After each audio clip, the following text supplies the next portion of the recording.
All right. It is 4:44 in the afternoon, which is nowhere near 6 o'clock. But we're gonna prep some Dungeons and Dragons today.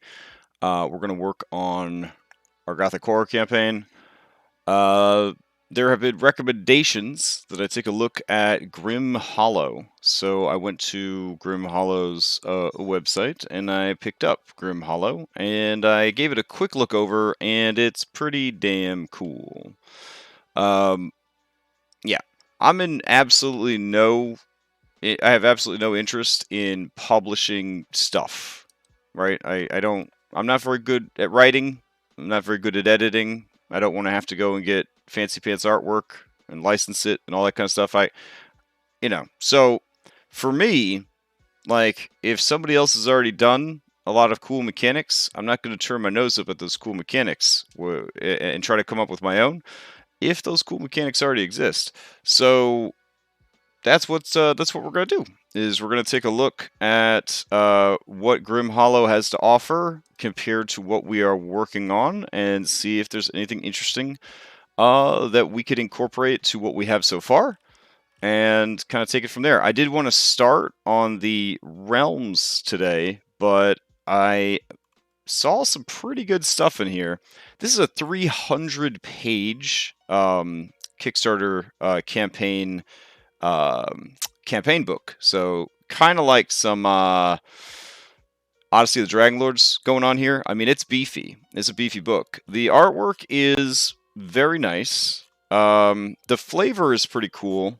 There are already some overlaps that I could see between what we were building here and what they already have. So that could be very, very useful for us. So, yeah, let's go ahead and dive in and see if we could find some useful nuggets to pan out of this and maybe use for our stuff. I got this for, I want to say, $22 because there was like a sale, I guess, like a Critical Role related sale. It came with 4 maps and the book. So yeah, not bad at all. Not bad at all. All right, so apparently there's this big ass world, and I guess if this was a book, you would turn the book sideways, like you're looking at like a nudie magazine or something, centerfold kind of deal. I think one of the PDFs is this map intact, which I hope that's one of the PDFs. We will not need the map because we're building our own world, so just keep going. Let's see. Lead designer is Jordan Gibson. Cool. All right, so here are the different things that they have going on. They actually have a name for their world, which I mean, a little envious of that. They talk about what defines the world here. Not a bad idea to kind of get people into it. Then they jump into the races. They actually took a more traditional route, and they're using humans, elves, dwarves, half orcs, half elves. So basically, the standard SRD stuff. This is a smart move if you are trying to attract vanilla 5e players to your game. It also is interesting because all of the more fantastic and gothic stuff is a transformation, not an actual race or species. So any of the core SRD races can become any of the supernatural things. So you could have a halfling lich and a gnome aberration and a dwarven fiend and an elven seraph and all that kind of stuff. So I thought that was kind of cool.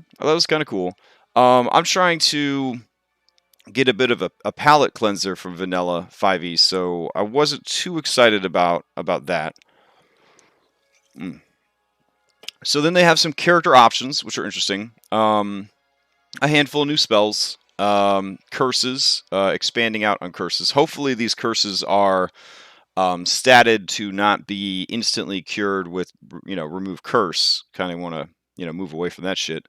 I haven't checked out the new feats, and I guess there's some advanced weapons. More than likely, I'm going to say those. I haven't looked at them, but the advanced weapons are probably going to be, I don't know, they'll probably be like a whip. They'll probably be guns, that sort of thing. They try to add things to the game to add a bit more to combat. so I am excited about checking that stuff out. Daze status from 4th edition, very bold to bring Dazed back. Bleeding, another 4th edition thing, so curious about that. Looks like they're planning to nerf concentration checks, but again, have to check. Harder rules for stabilization. So it sounds like, again, they're trying to get that same flavor that we're going for by using the Giffyglyphs, Darker Dungeons, and Class Compendiums. So all that's pretty exciting.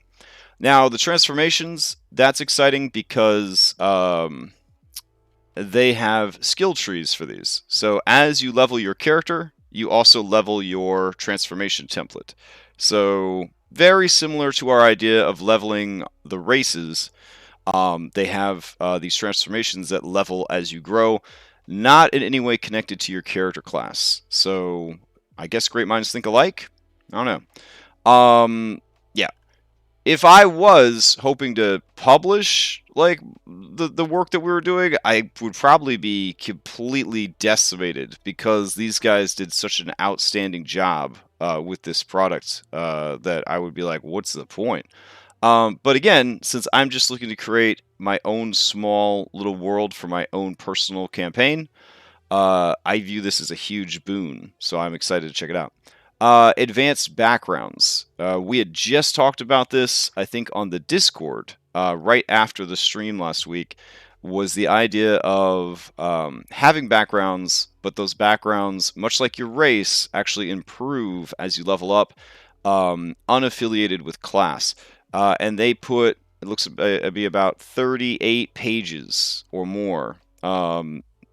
42 pages of advanced background information, which is pretty exciting. Then they talk about their realms. All of these realms have names that definitely evoke sort of that Gothic horror thing, like Castinia,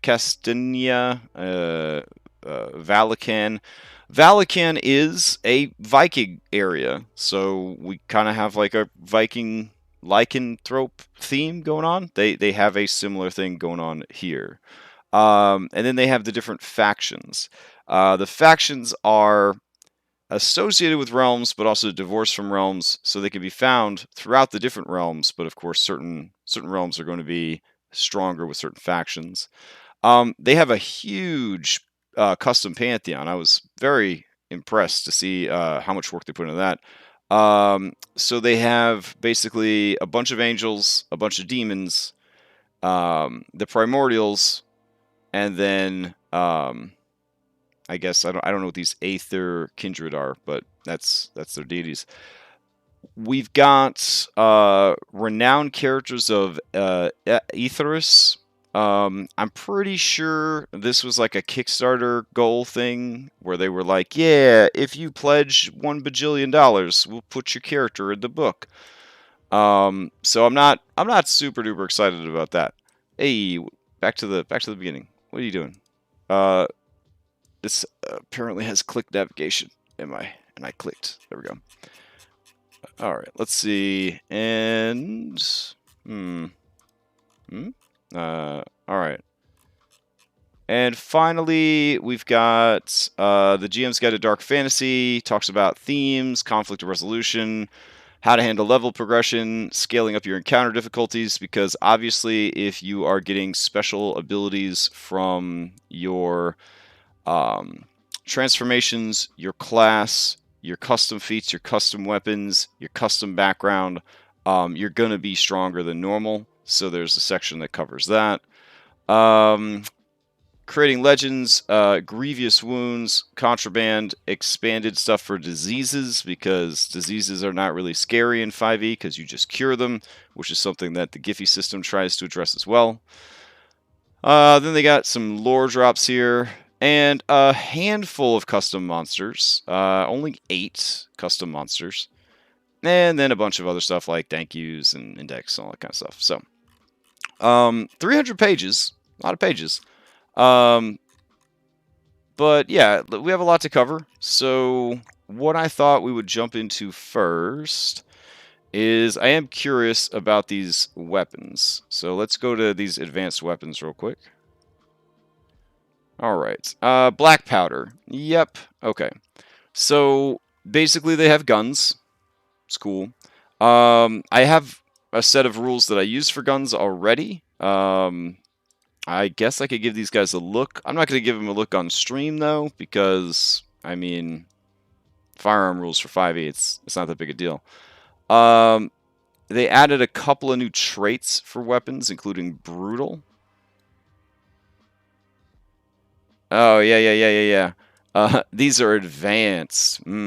Advanced weapons are difficult to master, and as a result require more specialized training than even martial weapons. Characters gain proficiency in advanced weapons when they reach 3rd level, and have proficiency in all martial weapons. If a character gains proficiency in martial weapons at a later level, they can also gain proficiency in advanced weapons. I mean, that's cute and all, but I don't know. I'll just probably use the gun rules that I have. Brutal weapons are designed to subject an adversary to the most harm. If you score a critical hit against a creature with a brutal weapon, you add additional weapon dice equal to the damage dealt. They have that already. It's a magical item property. I don't know why it needed to be a non-magical property. Cumbersome weapons are difficult to wield, but are effective tools for those strong enough to wield them. When you make an attack with a cumbersome weapon, you must use your strength modifier for both the attack and damage roll. Okay. I mean, that's any melee weapon that's not finesse, so I'm not really sure why that is a trait. Okay, cool. Guard weapons are made to fight defensively. Okay, so that's a parry trait. Cool. Let's see. Momentum weapons are designed to deliver devastating attacks as part of a charge. Okay, that's cool. For lances, that's old school right there. Repeater weapons fire weapons in quick succession, either using multiple barrels or quick reloading mechanisms. When you take an attack with a repeater weapon, you can use a bonus action to attack again with the same weapon. Wow. You don't add your ability modifier to the damage of the second shot unless that modifier is negative. You can make this bonus action even if the weapon has a loading property. Swift weapons are renowned for their utility in recovering from missed attacks. When you miss an attack with a swift weapon, you can gain advantage on the next attack roll you make with that weapon against the same target. Okay. And scatter, this is, I guess, for shotguns, are capable of devastating multiple enemies at once. When you make an attack action, successfully a creature with a scatter weapon, measure the weapon's scatter range. All creatures other than the original target upon so they take a okay. Let's see.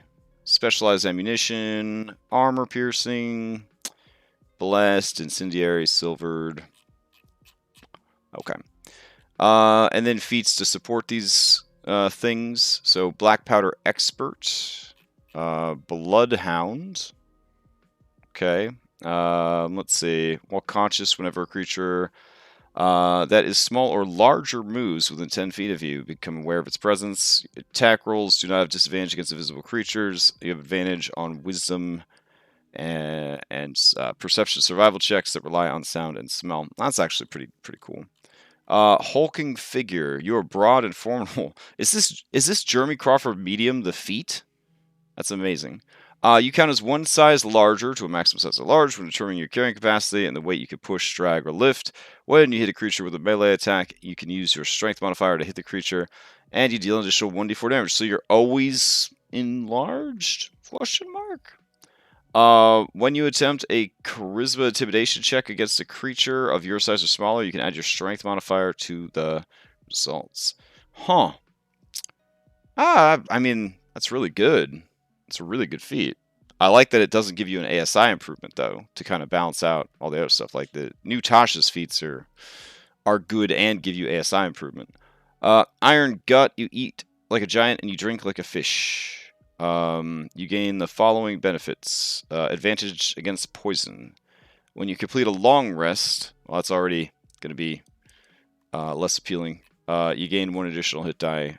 As an action, you can spend hit dice. Oh, that's good, though. As an action, you can spend hit dice to heal yourself, as if you had taken a short rest. You can use this ability a number of times equal to your Constitution modifier per long rest. Yeah, it's going to be a hard sell. Lightning caster. I guess you could change long rest to per day for our system, and that might be interesting. Lightning caster, your rapid fire style of casting cantrips. Oh, yeah, no, that ain't gonna happen. Yeah.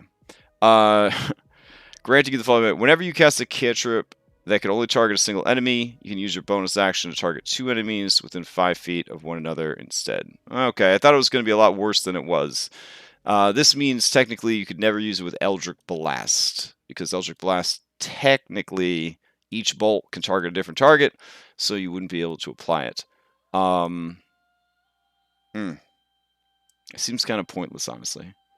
Nimble physique. You are small and thin for your race. As long as you're not wearing armor, you may take the dodge action as a bonus action. Holy shit. You could use this feature a number of times per... number of times per day equal to your dexterity modifier. Minimum of once per long rest. So, if you wanted to be... Yeah. If you wanted to be a monk, but you didn't really want to be a monk, I guess you could take this. You can fit and squeeze through spaces as though you were one size smaller. That's actually really good if you're doing a lot of dungeon delving. Moving through spaces occupied by allies does not impose movement penalties. So this is like, I wanted to be a halfling, but I didn't want to be a halfling monk. The feat. I kind of like Nimble Physique and Hulking Figure and Bloodhound. I like all 3 of these. They're all pretty cool. I'm almost tempted to add them to regular Dungeons & Dragons, honestly, because they are very interesting. Okay, Nocturnal. Due to extensive exposure to the dark and possible supernatural abilities, you have an unmatched ability to fight adversaries in the dark. You just get dark vision. Okay. And you have advantage on dexterity stealth checks while in dim light or non-magical darkness. Okay. Scatter Master. You good with shotguns and grenades. That's actually kind of hype.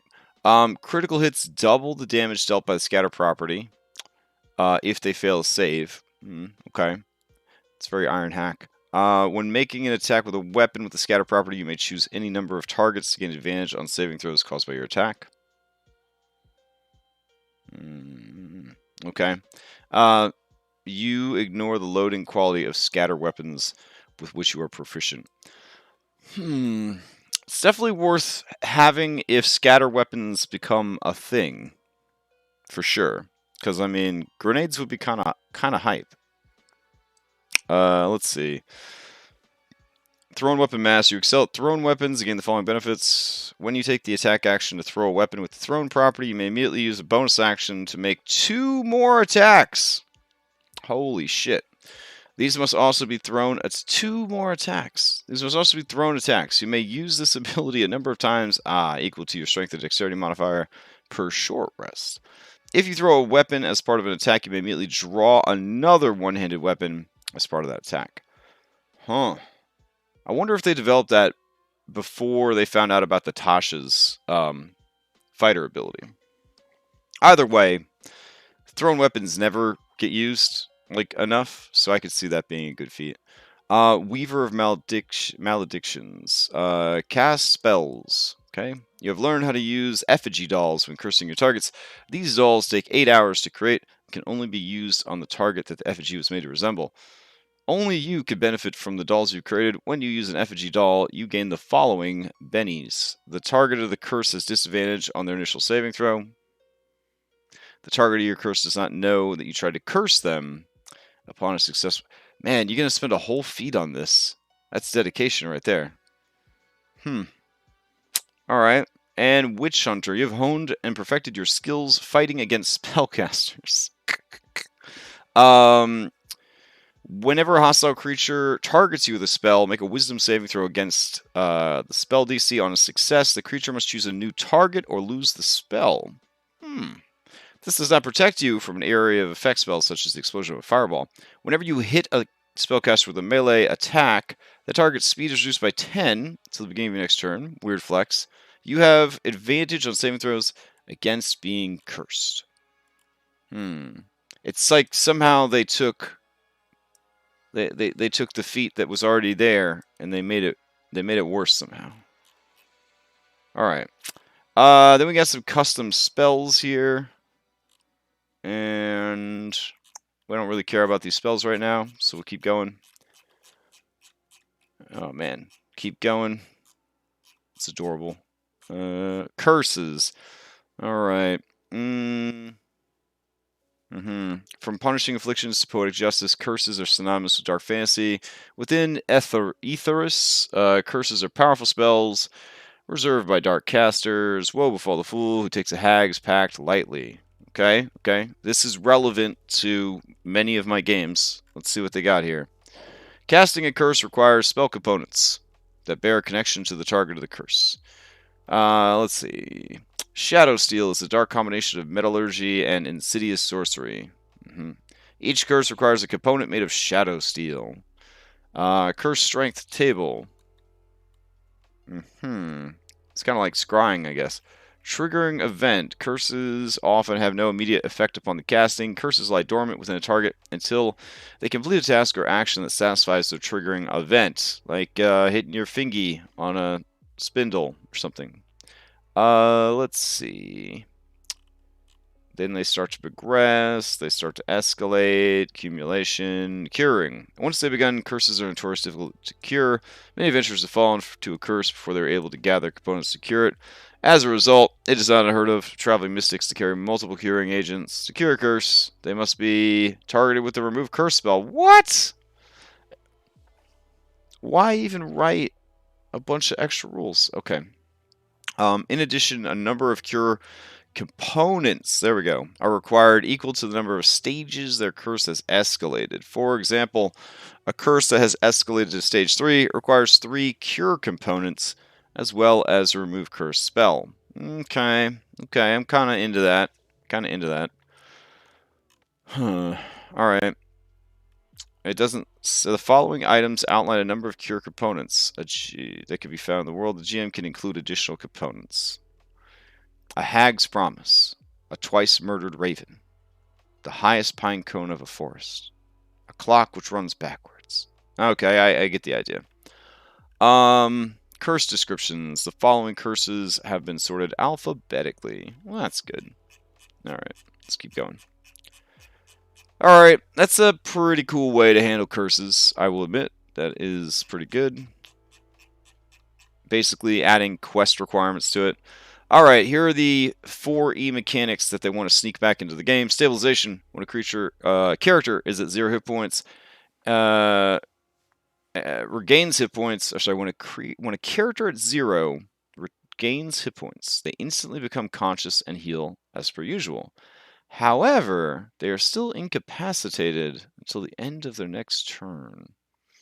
No thanks. We'll just stick with the Giphy system. Concentration check. Whenever you fail a concentration check, you gain the dazed condition. Oh shit. Until the end of your next turn. If you are concentrating on a spell and become dazed, you lose concentration on that spell and immediately fails. While dazed, you cannot concentrate on any spells. Okay. Kinda into that. Bleeding creatures cannot regain hit points from spells or abilities. A bleeding creature can only regain hit points by consuming hit dice or completing a long rest. How does one consume a hit die? Yeah, that's not at all what the 4th edition days did. So I'm actually kind of into it. Okay. And then race proficiencies. Gnomes are good with bombs. Dwarves were good with guns. Yeah, we've all played Warhammer. Alright, let's see. What else we got? Alright. I'm doing alright. How you doing? Shifting to wolf. Oh, nice. Transformations. Many creatures hunt the nights of Aetheris, and many are twisted beasts of hatred born from darkness. Oh, edgy. Some were not always so. The following rule set provides players the ability to become grim monsters of the dark themselves, from dread-inducing werewolves to all-powerful liches. I did think that was kind of dope, that you could actually sign up to be a lich at level 1. Alright. So, while transformations make for great roleplay, at no point do they provide an acceptable excuse to hurt the enjoyment of other players at the table. If you want to create a conflict between two player characters, it is imperative that you discuss this with the table first. Oh, obviously, if you have an undead hunter and somebody wants to be a lich, you're going to have problems. Stomach flu? Oh, man. Yeah, we are working. This is, I think, our fifth stream where we're working on a custom domain of dread to kind of go with the new Ravenloft stuff. And we are taking a break from designing stuff to take a look at Grim Hollow campaign setting, which is a 300-page homebrew campaign setting that is Gothic Horror. So that's what we're checking out now. Individuals rarely choose to transform into beings of the night. Do they, though? Alright, the first step in any transformation should be a discussion with your DM. The next step in transformation is to ensure you meet all the prerequisites. Alright, mechanical prerequisites can be ability scores. Yeah, we're not going to read all 300 pages. We're just kind of scanning over it. Alright, it sounds like they really want you to make sure that the DM and the player are on board with this. But we already have custom races over here that are horrible monsters. So I don't really think we need to worry about transformation because they're already there. I mean, I don't think that's going to be an issue. I do like this, though, the boons and flaws. When you have achieved all the required prerequisites of a transformation and reached your first transformation level, you gain all the boons and the flaw of that first level. So I think that's kind of cool. There's pros and cons to every transformation, and we have some of these different races where we have like silver poisoning and for lichens and different things like that. Iron sickness for Fae. So I think that that's kind of cool that they have the boons and flaws built in there. Characters that have successfully completed transformation can continue the process by increasing their transformation level. The character must achieve milestones before gaining a new transformation level. Each type of transformation has an example list of possible milestones that are thematic and unique.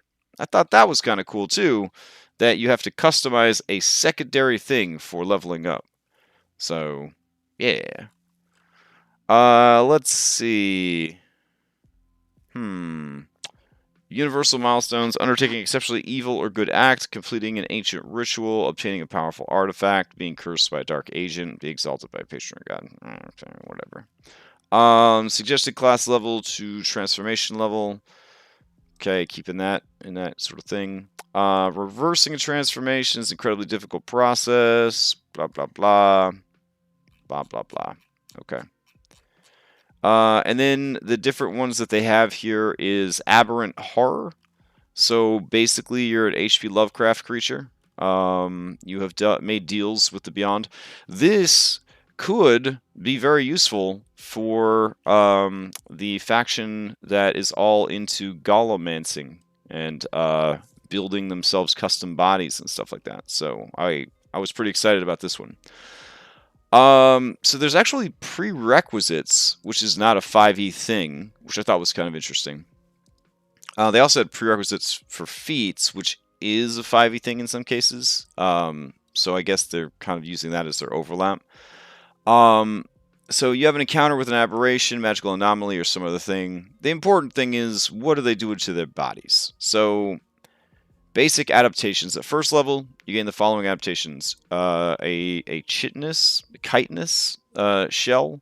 As a bonus action, you can develop a hard crustacean-like shell.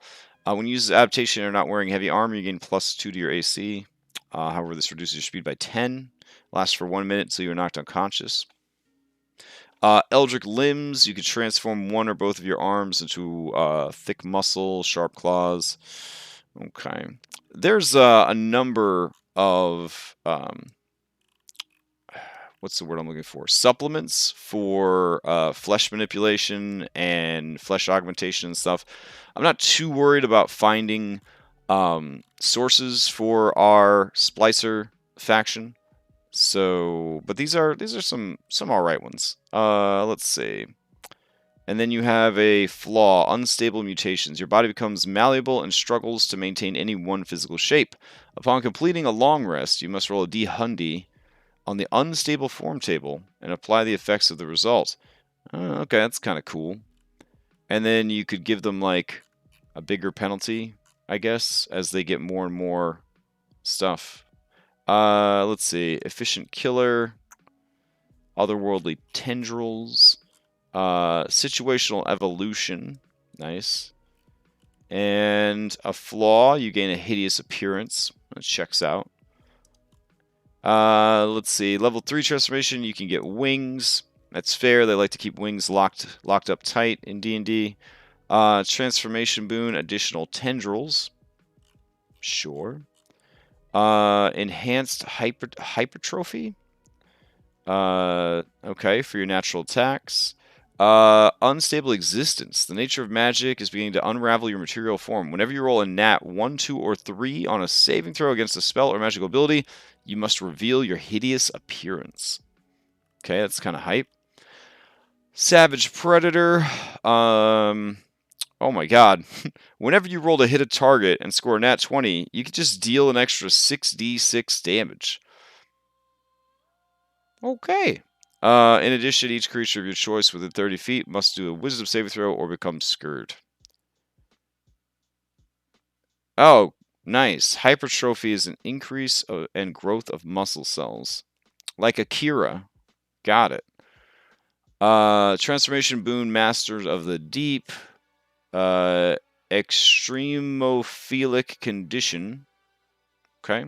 And then the flaw, Entropic Abomination. The very essence of magic aggravates the unstable nature of your aberrant body. Whenever you fail a saving throw to a spell or magic ability, roll on the unstable mutation table. If the result is less than your current unstable mutation effect, then replace it with the new result. And this is the table. Okay. So, yeah, and then you can see here that they have this transformation progress bar, which I think is very cool. I think we could do something similar for our custom races in here. So we were kind of like, hey, how are we going to handle this?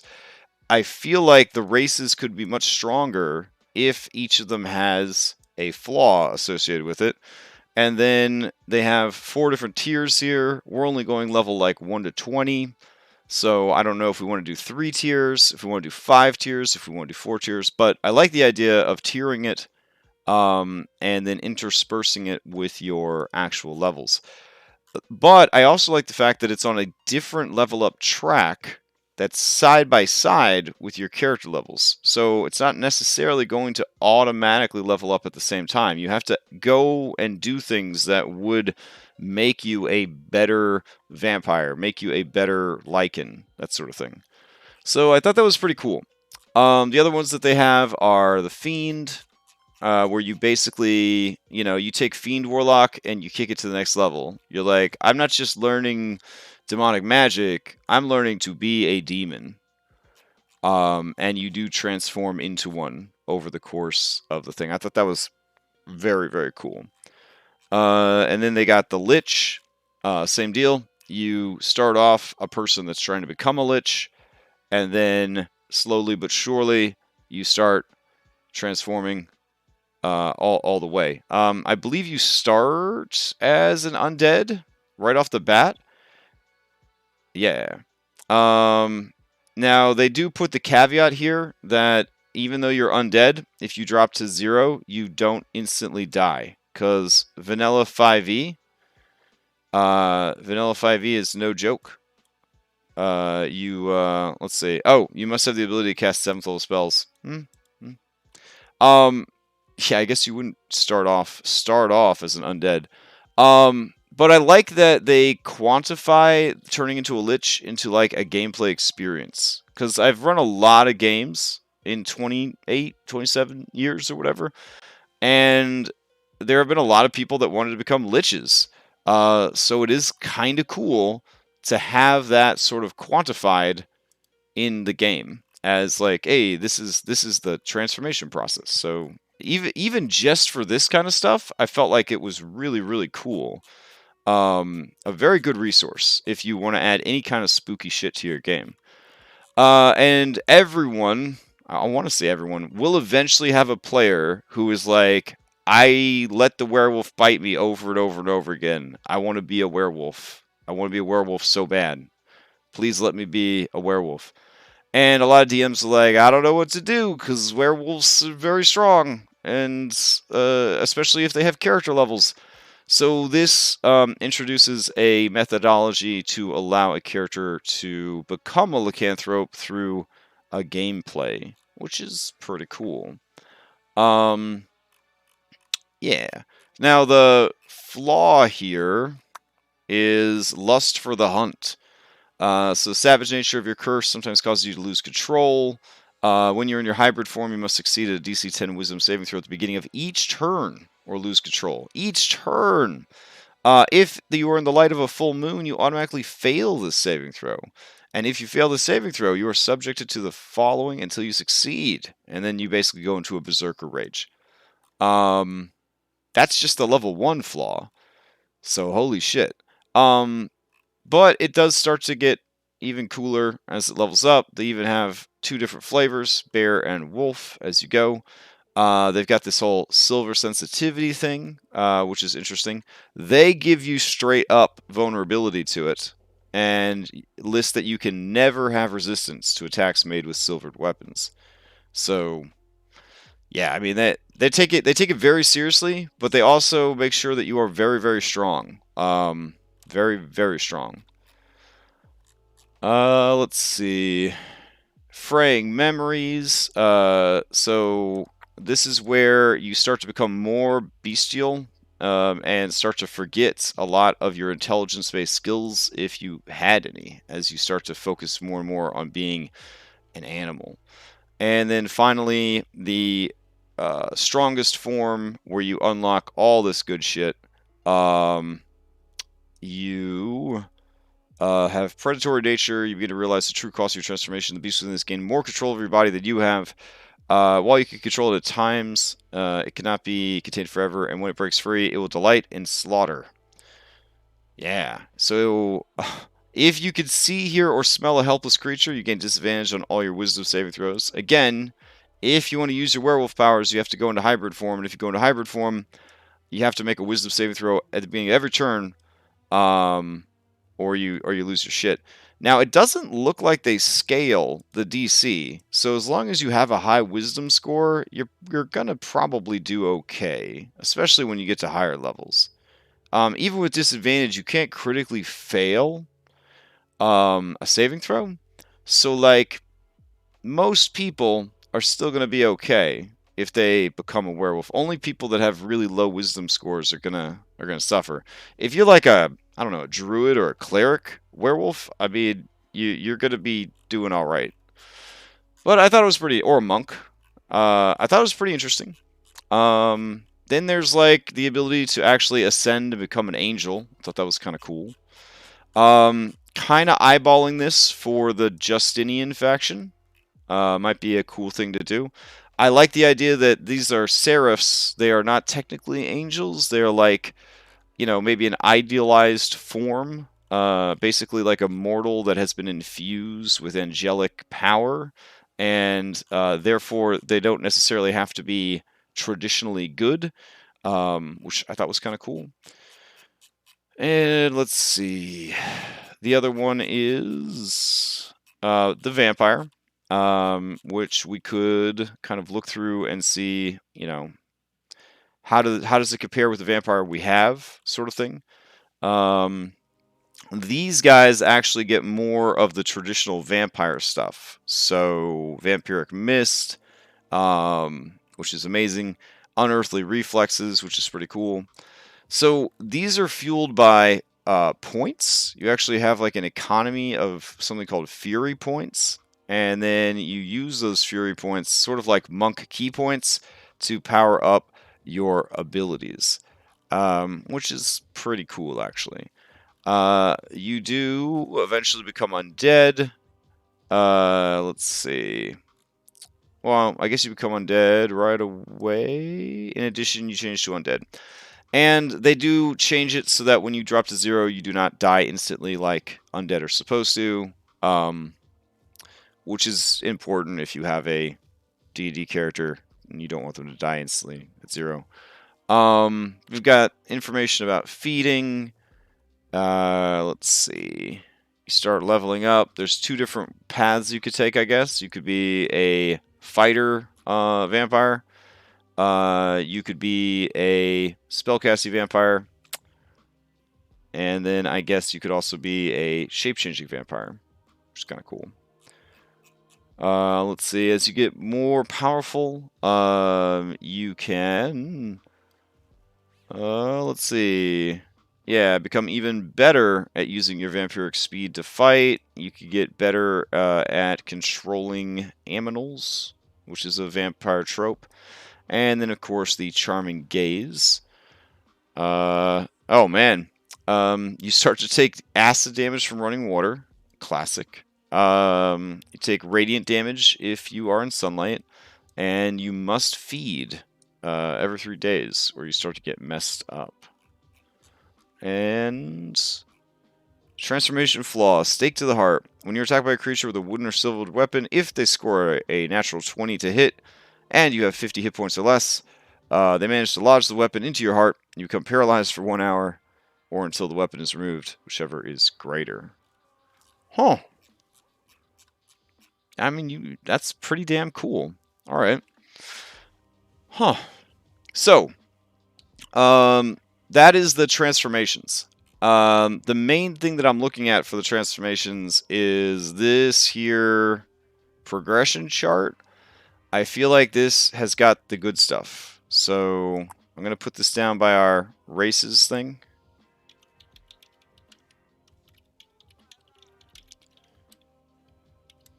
And see if when we do our second pass on races, we're going to go through and consider what could we do to expand and divide up each of the races so that a more powerful anything. This is something I loved about World of Darkness. In World of Darkness, you played as vampires, you played as werewolves, you played as changelings, which were like fey creatures. But you could also play as mages, right, which were just human beings that could cast magic. And you could just play as fucking human beings. There was a supplement called Hunter the Reckoning, where you just played as human beings. And the idea was everybody who is heroic, regardless of their species, will get stronger and will get cooler. And so I like the idea that we have some races here that are not supernatural. We have salt of the earth human beings here. But I like the idea that those two can become stronger and better than what they were before. You know what I'm saying? Like, I love the idea that salt of the earth farmer guy or tavern wench, if she's out there kicking ass, she's digging deep into that human being DNA, and she's getting the shit that you read about in the newspaper. The mom that lifts the car off the baby, the dude that cuts his own leg off and crawls through the desert to survive. The pinnacle of like human determination and human ability. Florida man. That's what I'm talking about. Yeah. Rank 4 Florida man. That's what we're talking about. Eat bath salts, become capable of ripping people's faces off. Like, I really like that idea. So, that's my biggest takeaway from these transformations. And I also like the flaws, because the flaws will justify, flaws good, justify more power. And add flavor. So I think that's a good system. I don't know that we're going to take any of these directly, but I like the design direction that they took with them. And I will definitely keep this book forever, because when I run normal D&D and somebody wants to become a werewolf or somebody wants to become a lich, I now have rules that I could just reference and guide me through that process. Yeah. All right, so now we've got advanced backgrounds, which is something that we didn't discuss on stream, but those people that are on my Discord that are interested in this project, we discussed that.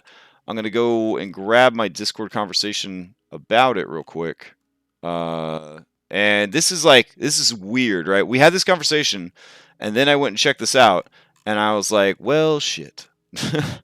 um, so let's see. Cade next said, I wish backgrounds carried more weight, right? And then I said, well, that's more of the World of Darkness mechanics, right? And then we were talking about it, and I was like, yeah, raw backgrounds or whatever, because custom backgrounds are a thing. You just pick 2 skills and a combo of two tools / languages. The only meaningful background, in my opinion, the only one that has gameplay impact is Outlander. Outlander is so powerful that it trivializes the entire Ranger class, which is why Giffy nerfs it and I nerf it in my own games, because Outlander is too strong by itself. It is still, even nerfed, mechanically one of the most powerful backgrounds that you could take. Raw vanilla, it's hands down the most powerful background you could take. Followed, I think, by Noble with 2 free NPCs that follow you around and wipe your butt for you.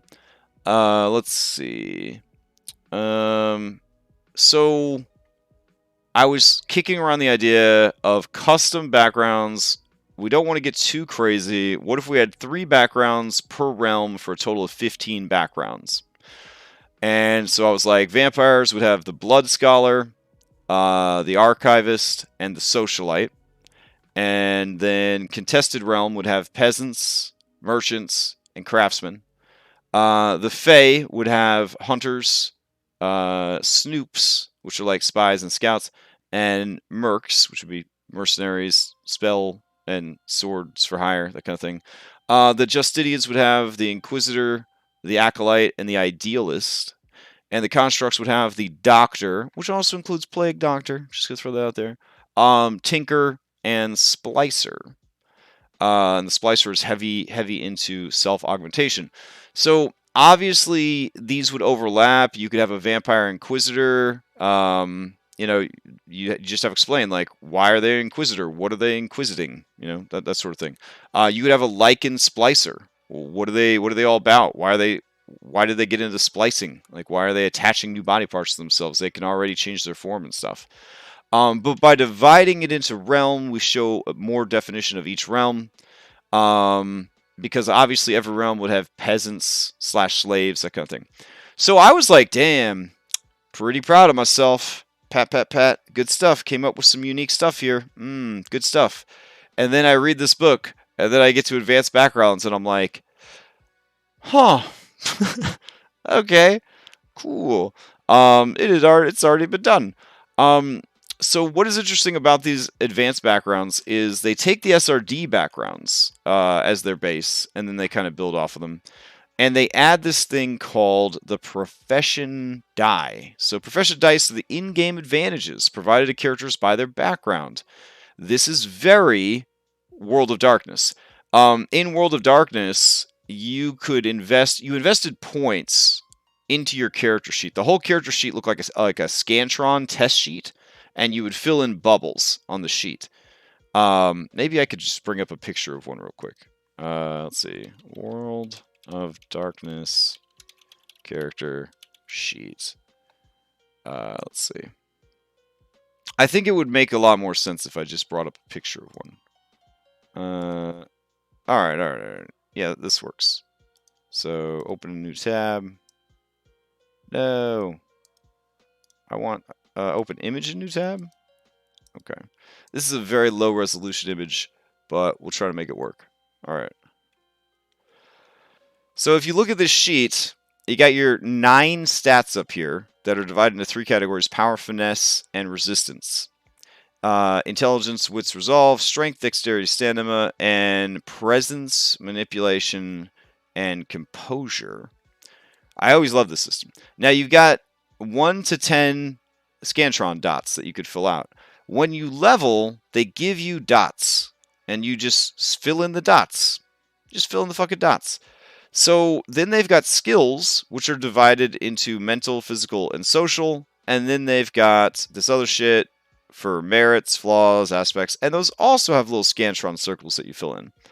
as you are leveling, you just assign dots to things. So if you want to have more skills, maybe you have worse stats. If you want to have great stats, maybe you have less skills. But you'll notice that there's this little blank line next to each of your skills. You can spend a point to, instead of raising the entire category, you can add a specialization. So if you were good at medicine, but you are a specialist at performing surgery, you would put surgeon. And now you know that anything you do related to surgery, you're going to receive one extra die in this case, or one extra point towards what you're trying to do. So it's like an extra specialization on top of what you already had. What was also neat about this system, I'll just throw that out there real quick, is that if you were good at bullshitting, you and the DM could come up with really cool ways to tie your 9 stats together with your skills.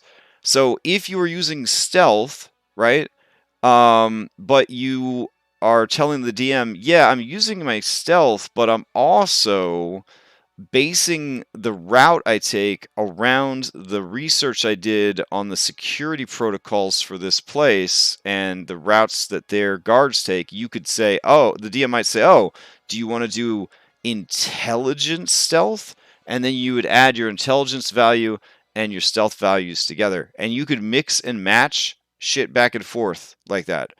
It was amazing. Even for fighting, you would say, yeah, I'm a dexterous martial artist. So when I fight, I use dexterity and brawl. And then somebody else is like, oh, well, I'm a bouncer and I use strength and brawl. And nobody cared. It was like, cool. That's awesome. I love it. So it was very, very flexible in that way. So anyways, what this reminds me of is that where your backgrounds, like who you are, who you were, who you're trying to be, where you come from, that is impacting the things that you do. So you have this profession die, and it gets bigger as you become more of what your background is. So I thought that was pretty cool. Characters can add their profession die to any skill or ability check according to any talents that they have selected. This is the equivalent of, in vanilla 5e, being like, hey, since I'm a whatever background, can I have advantage on this check? And then the DM's like, yeah, sure, whatever. Okay. But instead of giving you advantage on the check, because fucking everything gives you advantage to the point that it doesn't even matter anymore, right? Because it's like, well, I'd like to roll a survival check, and then 3 other people in the party are like, I'm also traded survival. I'll help them so they get advantage. It's like, maybe I wanted to do it by my fucking self. You know what I'm saying? This would allow you to add a die after the fact, similar to like guidance, basically. And it would stack with guidance because it has a different name than that. So I really think that's kind of cool. To have this like basically guidance die based on your background. That is a really smart mechanic, in my opinion. Let's see. Skill check difficulties. I don't know why they felt the need to explain this, because I mean, we should all know like by now, but they do the 10, 5, 15, 20, 25 deal, so that's a thing. Let's see. Proficiencies and equipment. Let's see. It does remind you, which I think is nice, that nat 20s on skill checks do not indicate automatic success. They talk about rankings, holding, and progression, which is interesting. And then they talk about changing your profession, and then they also talk about talents. So talents are kind of like spells or feats that are related to your background or unlockable through your background, which I think is really cool. And so they go through and they try to base theirs, I think, on the SRDs. So they've got academic, which, you know, we're interested in. They got physician, which we're also interested in. And then they actually explain, like, mechanically, this is the kind of shit that you can bring to the table. So instead of it being like super loose, like vanilla D&D, where they're like, you're a physician, you could do doctor stuff, I guess. And then the DM's like, yeah, doctor stuff. They actually tell you, like, yeah, this is what a rank 1 physician could do. This is what a rank 1 or rank 2 physician could do. And I really like that, actually. I like that quite a bit. So we'll definitely be basing our background stuff on their background stuff. Wherever there would be a good overlap, we might just take their background stuff and use it for our background stuff. So I mean, this is a really good. This is a really good book.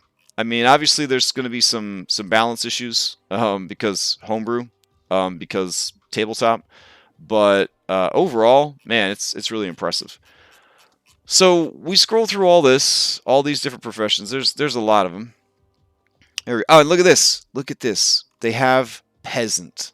They already have peasant. Look at that shit. Amazing. Um, Again, great minds think alike. I saw this and I was like, wow, this is gonna save me a lot of time.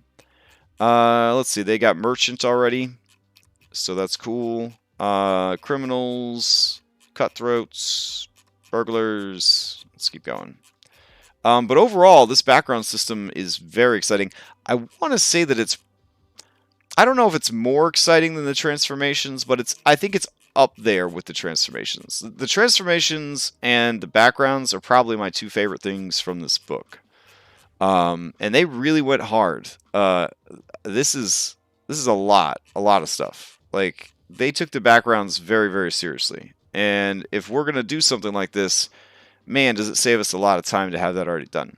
So here is the list of talents. These talents are unlocked by your background, and they even tell you each one's list of what they could do. So common folk have Beast Whisperer, they have Biologist, Botanist, Calloused Hands, and these do overlap with other groups. So they're basically like spells that are accessible because of your background, which I think is amazing.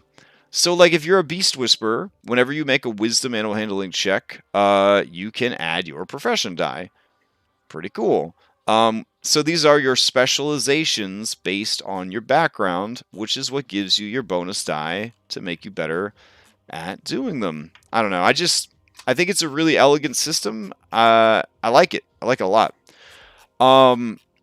So very, very excited to kind of go through and get that. I don't want to look too much at their actual world yet. I want to be able to define our world on our terms without being too heavily influenced by what's in here. So I'm happy with my purchase. I'm happy that this was recommended to me and that I picked it up 100%. I think there's some useful stuff in here that could be used in any D&D game. And there's definitely some stuff that we're going to be able to go back on our second pass for races, and when we flesh out backgrounds for characters, and it's going to be amazing resource. So very, very, very excited about this. I am tempted to take the background system and just start using it in all my games, but I mean, all my campaigns are already underway, so I don't really know if I want to bring that in. But future games, for sure, I love this expanded background system a lot, and I love the transformation rules that they have, because that's going to open up a lot of possibilities for things that are very hard in every edition of D&D to mitigate, such as becoming a lich, becoming a vampire, things that players are interested in doing, things that make them feel special and cool, that it's very, very hard to manage. So very cool. Very good resource. All right. So apologies for the early stream today. Again, my schedule is really crazy right now. I'm taking a week vacation starting Saturday. So my day job is, I'm trying to get everything done so that I can go away for 10 days and not come back to shambles. So I got to get everything sort of sorted and set up for my day job in that way. I will be taking next week off from running games, and more than likely also from streaming. So I'll try to keep my Twitch calendar updated about whether or not I'm running games or streaming. The one exception is Monday. We will be having an Odyssey game. This next coming Monday, this Monday that's coming up, will be an Odyssey game. That is the only exception, I think. Dom will be running Rime on Wednesday, so I'll be playing in that, I think. But other than that, I will be I will be trying to take a week off from D&D. So we will not be doing any more Gothic prep next week. It'll be the week after. So 2 weeks from now, we're going to jump back into this. We are not going to be using the Grim Hollow setting itself to guide us. We're going to go back to where we were, which is getting ready to start fleshing out the realms themselves. And we're going to start actually building out the realms for our Gothic campaign setting. So, all right, short stream today because again, super duper busy. I won't be streaming tomorrow because I got a work function in the evening, but I will be hosting the Rhyme game. Thursday is going to be Skull and Shackles prep and Skull and Shackles, and Friday, I'm not 100% sure what we're doing on Friday, but it'll be my last stream before I go on vacation. So I'll try to think of something cool to do. I'll post up about it if I figure out what it is. So. Thank you everybody for hanging out, and I have started putting these Tuesday Gothic Homebrew streams up on YouTube, so if you are missing them or you want to rewatch them or share them with people, there's a whole playlist now on YouTube where you can go and do that. Yeah, hope everybody has a great evening and finishes up the week strong, and I will catch you guys next time.